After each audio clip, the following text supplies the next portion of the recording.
Bienvenue. Aujourd'hui, on va décortiquer un virage assez surprenant dans le monde de l'automobile. On a l'impression d'un retour en grâce du moteur essence face à l'électrique. Oui, et c'est particulièrement visible chez les constructeurs allemands, en réaction, semble-t-il, à la montée en puissance de la Chine. C'est ça. On a plusieurs sources qui analysent cette tendance. C'est assez complexe. Notre mission, si on peut dire, c'est de comprendre ce qui motive vraiment ce changement. Et puis, qu'est-ce que ça signifie pour l'avenir du secteur ?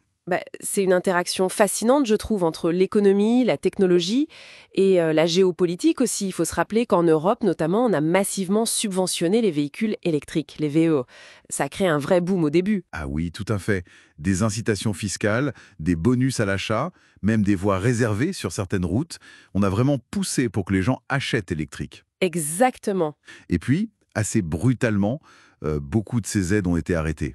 Presque partout en même temps d'ailleurs. C'est curieux ce timing, non ? Eh bien, c'est là que ça devient intéressant. Et que le rôle de la Chine, d'après nos analyses, devient assez central.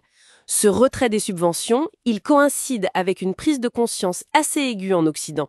Surtout chez les Allemands, on voit vraiment un changement de cap. Par exemple ? Des versions essence. BMW, eux, investissent massivement. On parle de centaines de millions d'euros dans des nouveaux moteurs thermiques et hybrides. Ils repoussent leurs objectifs tout électriques d'au moins 10 ans. 10 ans quand même, hein ? Oui. Et Mercedes annonce même prévoir plus de lancements de modèles essence qu'électriques d'ici 2027. Alors, le discours officiel qu'on entend souvent, c'est Ah, la demande pour les VE ralentit, les consommateurs préfèrent encore l'essence ». Mais ce serait un peu court comme explication alors. Oui, c'est un peu court. Les sources qu'on a analysées pointent vers une raison stratégique bien plus profonde. C'est l'hégémonie écrasante de la Chine sur le marché des VE. On a vu des entreprises comme BYD dépasser Tesla en vente mondiale fin 2023. Mhm. Et surtout, la Chine contrôle aujourd'hui une part énorme de toute la chaîne d'approvisionnement des batteries. Ça va de l'extraction des matières premières, le cobalt, le lithium, jusqu'aux technologies de pointe.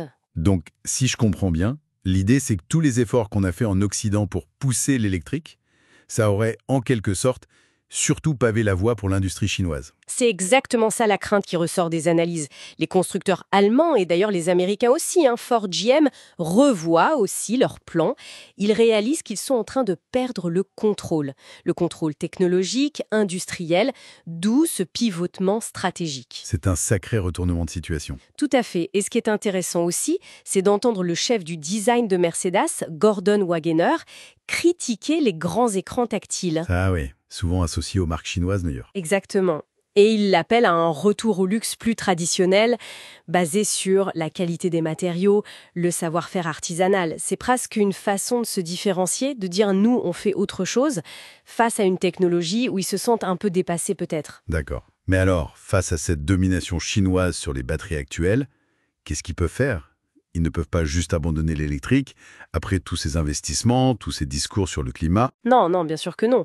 La course est lancée pour trouver des alternatives, des technologies où ils pourraient, disons, reprendre la main. Et quelles sont ces pistes ? Alors, il y a plusieurs choses. Porsche et Mercedes, par exemple, misent pas mal sur les e-carburants, les carburants synthétiques.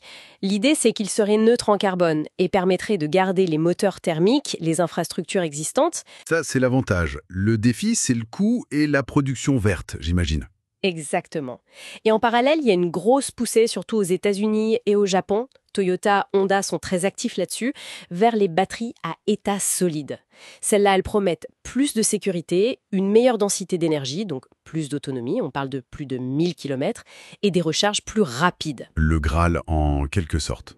Mais c'est pour quand C'est pas pour tout de suite. La production de masse, c'est complexe, c'est pas attendu avant 2030 à peu près. Et puis il y a toujours l'hydrogène que Toyota et Honda continuent de pousser, même si les infrastructures restent un gros défi. Et on peut imaginer que la Chine ne regarde pas tout ça sans rien faire ? Ah non, loin de là.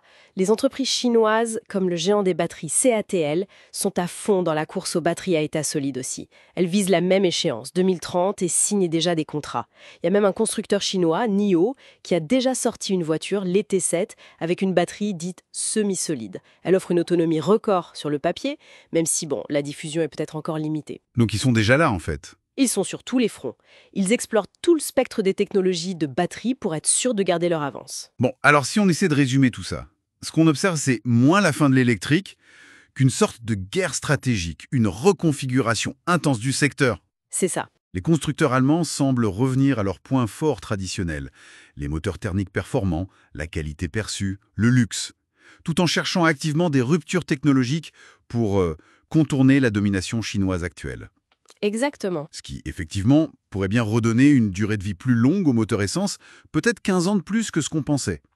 C'est une excellente synthèse, oui.